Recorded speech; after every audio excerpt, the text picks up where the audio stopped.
G'day and welcome to the Autodata Training Workshop. Today's tech tip is regarding a master cylinder fault that I came across recently.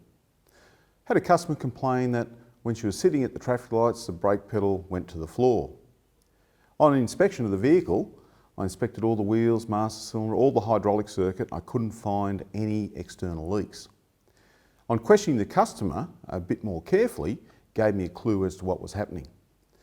She said she was sitting at the traffic lights and had very light brake pedal pressure. It was just sitting there and then the pedal went to the floor. Hasn't happened again since. So I've got another master cylinder here today and I've pulled it apart to show you what the actual fault was. So there's the pistons outside, out of the master cylinder. We have a primary piston and a secondary piston, and our primary seals take the full force of the fluid. So if we have a close look at that seal there, you can see it's flexed up a little bit.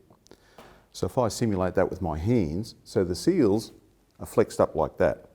When I put my foot on the brake, they flex up and they seal against the wall of the master cylinder, trapping hydraulic fluid there.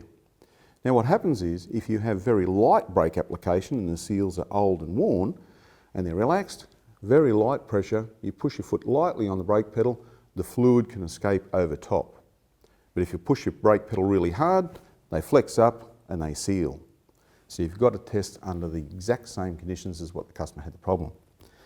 So the fault was that the seals had worn, they'd lost their wall tension. So I had to put a new kit in the master cylinder, bleed it up, and there was no more problem. So that's my tech tip for today. If you'd like access to our full Autodata Training Workshop, why not get a subscription today? I'm Hatton, thanks for watching.